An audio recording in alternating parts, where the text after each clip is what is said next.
કર્તવ્ય બોધની વાત છે.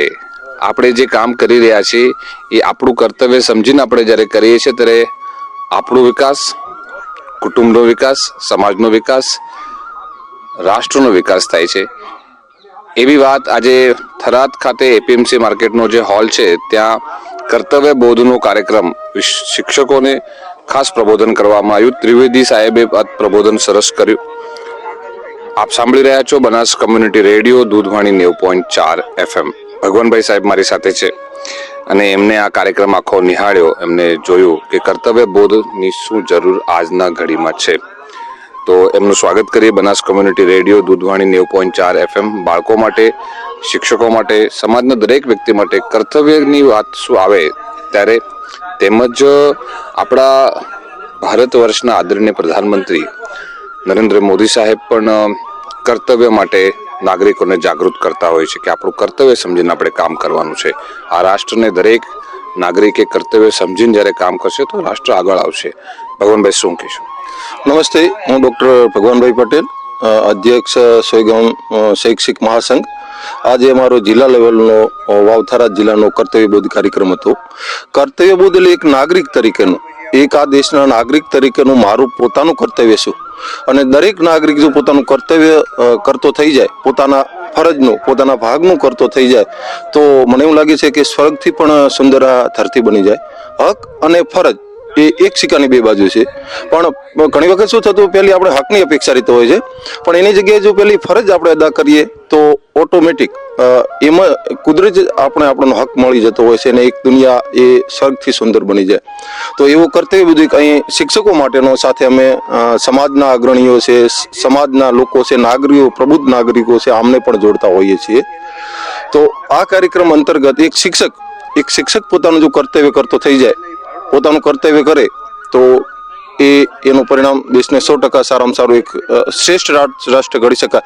કે એવું કહી શકાય કે શ્રેષ્ઠ શાળા થકી શ્રેષ્ઠ રાષ્ટ્રનું ઘડતર એને લઈને અમે એક જિલ્લા કક્ષાનો કાર્યક્રમ કર્યો અને દર વર્ષે આનું અમે સરસ આયોજન કરતા હોય છે. કે ઘણી વખત આપણે મહેશભાઈ સાહેબ કહીએ છીએ કે કોઈ પણ પ્રશ્ન ઊભો થાય, સામાજિક લેવલનો, શાળા કે રાષ્ટ્ર લેવલનો, હું જ કારણ અને હું જ ઉપાય. તો એ લેવલેથી આપણે વિચારીશું. એક ધારો કે પશુપાલક તરીકે એને કઈ મુશ્કેલી આવે તો બસ એ એમ કે આ મુશ્કેલી આવે તો મેં ક્યાંક ધ્યાન નહીં રાખ્યું હોય અને એનો ઉપાય હું જ છું.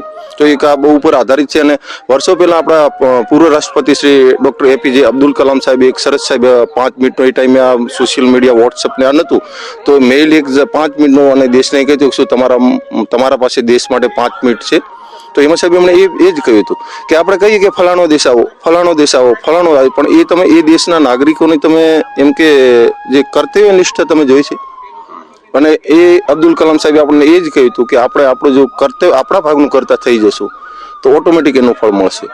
ભગવાનભાઈ સાહેબ, તમે જે પરિપ્રેક્ષમાં જોવો છો, હવે સ્થિતિઓ બદલાતી જઈ રહી છે. દરેક બાળક હવે ખૂબ આગળ વધવા માંગે છે, દરેક નાગરિક હવે કર્તવ્યને સમજે છે અને આ ખૂબ પોઝિટિવ ચેન્જ આવી રહ્યો છે.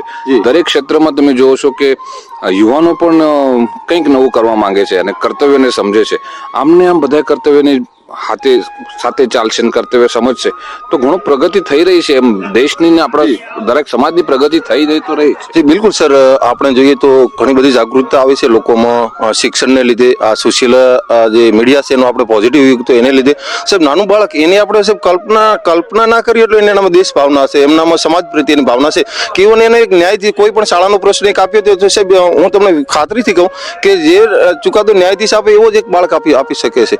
અને આ લોકોમાં પોતાના હકનું કરવાની જે વધી જાય સાહેબ, પોતાનું ફરજ પ્રત્યેનું ભાન, અને એટલે જ સાહેબ આપણે જોઈએ છે કે આખી દુનિયા આપણા દેશની નોંધ લેવા મળી છે.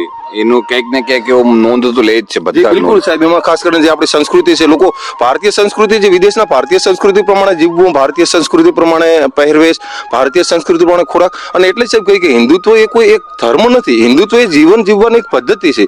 અને એનો સાહેબ મને આનંદ છે કે સૌથી વધારે સાહેબ એ છે કે આખી દુનિયા એક વિશ્વ કુટુંબ બનતી જશે અને આખી દુનિયાને એક જીવન જીવવાની પદ્ધતિ શું છે એ જાણવા મળશે.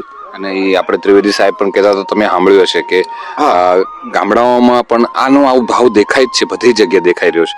ભારત ગામડાઓમાં જ છે હા, પાછું. બિલકુલ સાહેબ. અને એવું ને એવું જો એ પહેલા કહેતા હતા કે વડવાઓ જે છે એને કઈ આવા કાર્યક્રમ કરવાની જરૂર નહોતી. એ એના રોજિંદા જીવનમાં જ કર્તવ્ય દેખાતું હતું. બિલકુલ સાહેબ, પહેલા આવા કાર્યક્રમ કરવાની જરૂર નથી, પણ ક્યારેક કાળે અનાયસે વર્ષો સુધી આપણે ક્યાંક આપણી સંસ્કૃતિનો નાશ થયો, ક્યાંક પડતી આવી ચડતી આવી કાળક્રમે ચાલે જાય, તો પહેલા આવા કોઈ કાર્યક્રમ કરવાનો દરેક પોતાના ભાગનું કરતો હતો. કે કર્તવ્ય માનતા જ હતા બધું. બિલકુલ સાહેબ, એવું ને કૂતરી વિયાણી હોય તો લોકો પોતાનું એને જે કહીએ તો શીરો કરીને ખવડાવતા હતા સાહેબ. હા, એ કર્તવ્ય હતું. દરેક કર્તવ્ય તો એક નાનું ઉદાહરણ આપ્યું. બાકી જો ધારો કે અતિથિ હોય તો પોતે ભૂખ્યા રહીને આપણે એ આપણી સંસ્કૃતિ છે, એ આપણે કરતા જ હતા. ને એવું ને એવો ભાવ ભારતમાં બધું દેખાઈ જ રહ્યો છે. બિલકુલ સાહેબ, ભારતમાં બધું દેખાઈ જ રહ્યું છે.